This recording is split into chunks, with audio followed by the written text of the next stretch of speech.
Salut la compagnie. Alors, aujourd'hui, Paracha va... Vaïra, Ouais, on s'en sort, Vaïra. Est-ce que tu sais de quoi ça parle? de Abraham. D'accord, c'est Abraham, c'est la personne dont on va parler aujourd'hui. Mais est-ce que tu as plus d'informations à nous donner?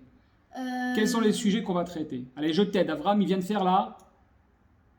Bri- Brit Mila. Il vient de faire la Brit Mila. Et il va rencontrer quoi au troisième Trois jour? Malachim. Trois invités. D'abord, commençons par des invités, d'accord? Ouais. C'est important, parce que les malachim, ça viendra qui plus sont tard. des invités. C'est vrai, des invités qui sont des malachim au final, ok, qui sont des anges. Maintenant, il y a plein de sujets dans cette paracha. Il va avoir son fils Yitzhak, justement, c'est un peu en rapport avec les malachim. C'est-à-dire, première chose, il reçoit trois invités qui se trouvent être des anges. Il y avait qui, tu te souviens, on les a racontés, quels étaient les noms des malachim qui étaient là? Raphaël. Raphaël, c'est le troisième, oui, c'est pas grave, c'est bien. Michaël, Gabriel et Raphaël. Est-ce que tu sais chacun? Par exemple, le malach Gabriel, il venait faire quoi? Il venait annoncer la destruction de Sodome et Gomorrhe. Ah, et Michaël, il venait... soigner. Non, soigner- Michaël, il venait annoncer à Sarah qu'elle allait avoir un bébé. un bébé qui Et sera qui? elle, quand elle a entendu ça, elle a rigolé. C'est pour ça que son fils s'appelait Yitzhak. Pourquoi?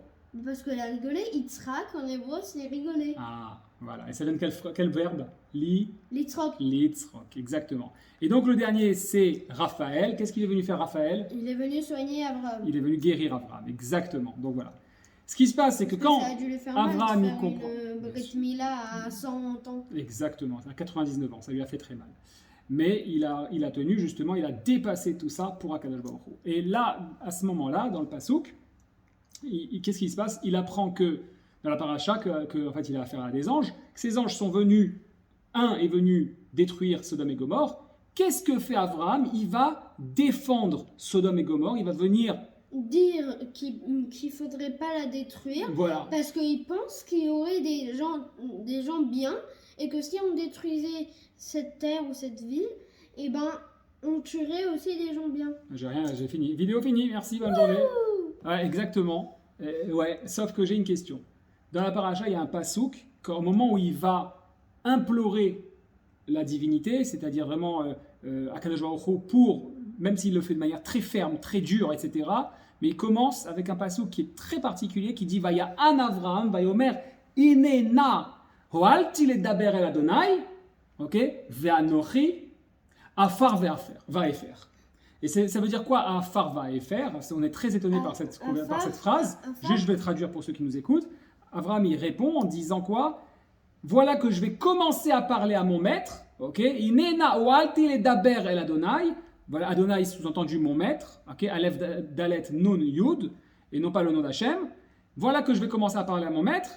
Alors que quoi? Ve'anochi, et moi, Afar va Efer. Je ne suis que poussière et cendre. Qu'est-ce que c'est cette manière de parler? Afar aussi, c'est retourner en hébreu. Ah ouais? Bon. Alors qu'est-ce que c'est que cette manière de parler? Tu l'as dit? Et en plus, c'est bizarre parce que normalement, quand quand il dit quelque chose, Hachem, il pose pas de questions. Il pose pas de questions. Comme il a fait pour le sacrifice de son fils. Oui, c'est vrai. Et bien justement pas. Là, c'est pas que Hachem lui dit va toi détruire Sodome et Gomorrhe. Je pense que si c'était le cas, il n'aurait pas répondu. Il apprend qu'Akadosh Baruch Hu a prévu de détruire. Hachem, il va lui dire, il va lui annoncer ce qu'il va faire. Et là, Abraham, il défend le mal, le summum du mal. Pourquoi il le fait? Parce qu'il pense qu'il y ait des gens bien. Tu l'as et dit. il voudrait pas. Je voulais te poser la question, tu m'as anticipé, tu avais déjà donné la réponse. Ok, Chazak. J'ai appris un petit peu à l'école. La question, ça fait plaisir. Pour une fois que j'entends cette phrase, ça fait très plaisir. La question qui se pose, c'est pourquoi Abraham, il utilise cette contraction Ve'anochi, Afar va Efer. C'est quoi cette manière de dire, et moi, voilà, je vais parler devant toi, en fait, prépare-toi à Kajourou, je vais maintenant trouver des arguments, et moi, je ne suis que poussière et cendre. Pourquoi il parle comme ça?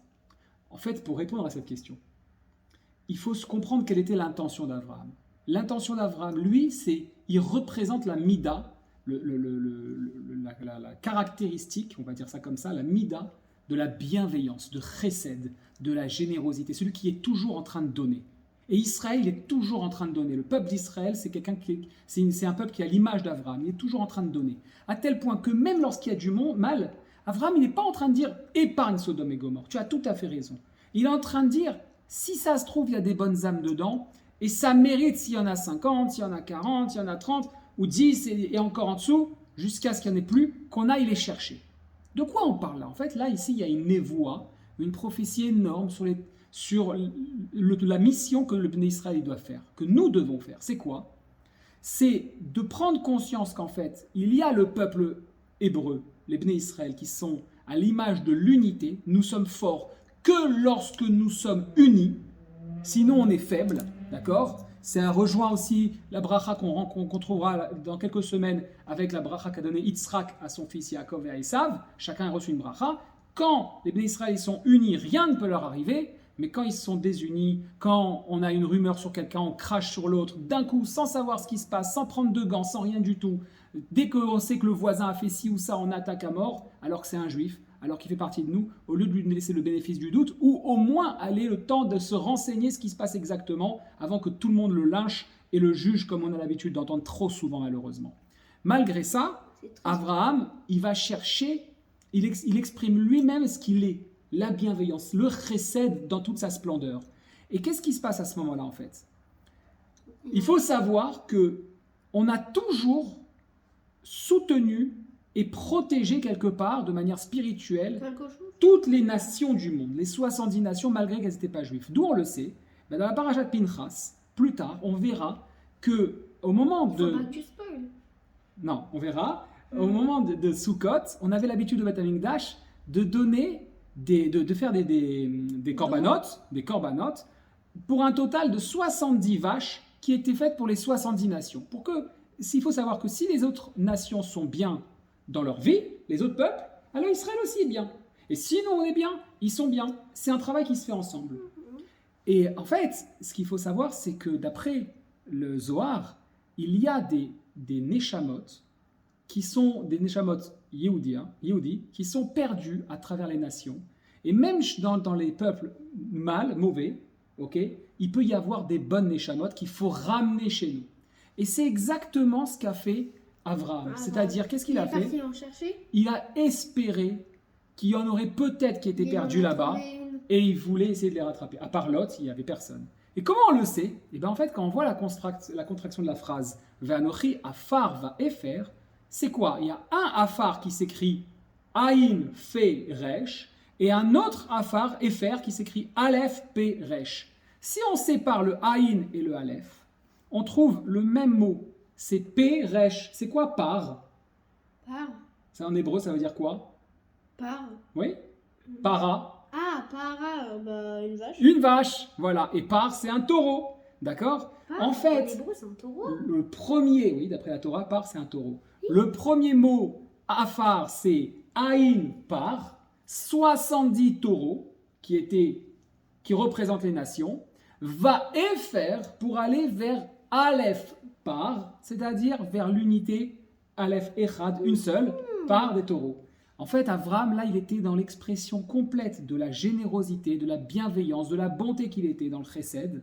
Et du coup, il voulait espérer... Genre, il était beau lui-même? Non, de bonté, pas de beauté. Quoi? De bonté, je suis bon. D'accord?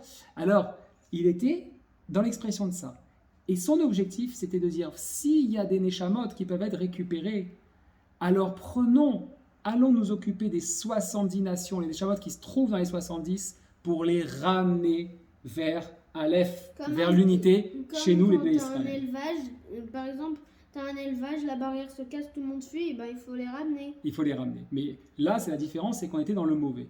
Et on apprend de là que même lorsqu'il y a une situation mauvaise, on peut aller chercher de la lumière. Et c'est ce qu'Akadosh Baruch Hu lui dit. Il lui dit, Lot, il va être protégé parce que et j'ai fait une erreur dans la vidéo précédente, j'ai dit ton serviteur, mais c'est pas ton serviteur, c'est un membre de sa famille, d'accord? Comme ça, au moins, je fais pas d'erreur, son neveu, son cousin, on ne sait jamais si je me trompe.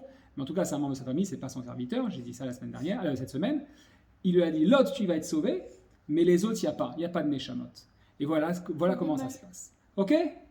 Qu'est-ce qu'on souhaite à tous nos amis qui nous regardent? Shabbat shalom! Shabbat shalom. Continuez à nous suivre. À bientôt.